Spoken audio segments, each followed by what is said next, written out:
Today I'm going to talk about my one of my favorite series that I've ever watched. It's called How to Get Away with Murder. TLDR, a professor who specializes in criminal law, defense law, chooses like six best students from her class that they should work under her.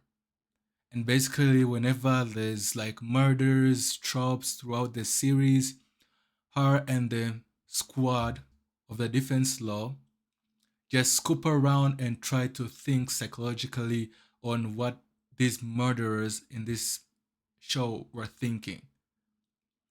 Why did I drop it, to be honest? Well, basically, one of my favorite actors died in the series.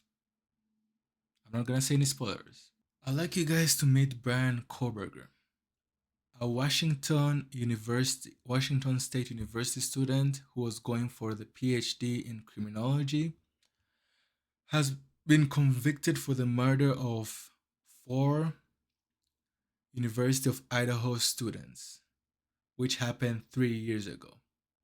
Apparently, he is convicted for multiple stabbing of them.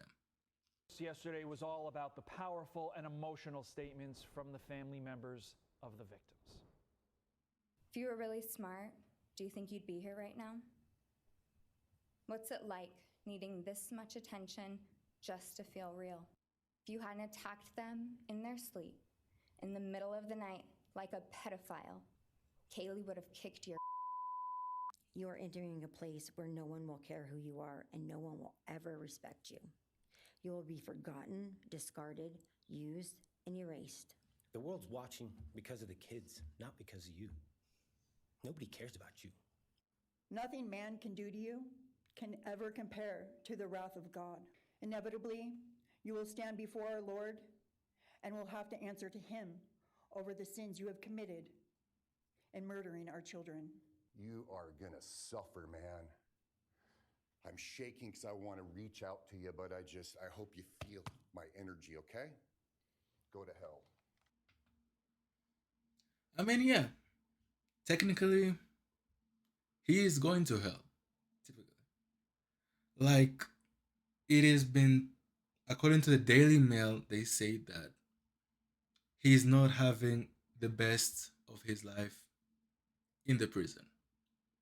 Like the inmates are kind of doing, like they're kind of transferring the wrath of the families of the victims towards him.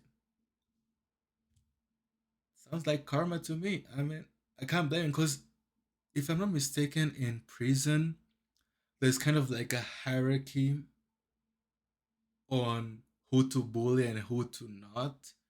So I'll say for those who are in it for drugs, whatever, I'll just say like, maybe.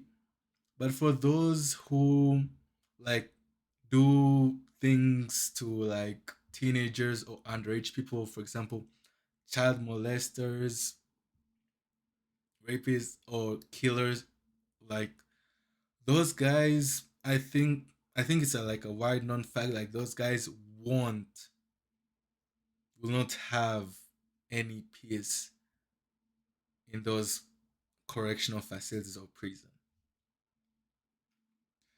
And you may ask, like, why did he do it? Well, no one knows. I do not know. Joshua, after all of this, we still don't have the answer to why these horrific murders happen. And the judge had a pretty interesting take on the why. Let's listen. But upon reflection, it seems to me, and this is just my own opinion, that by continuing to focus on why, we continue to give Mr. Kohberger relevance. We give him agency and we give him power. In my view, the time has now come to end Mr. Kohberger's 15 minutes of fame.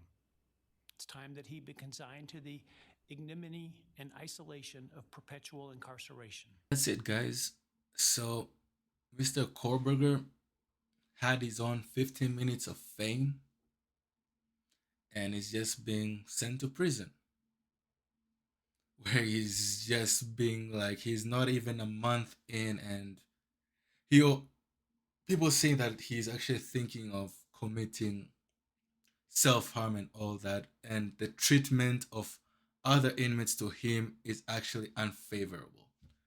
So I'll just say, like, the prayers from the families of the victims are getting answered.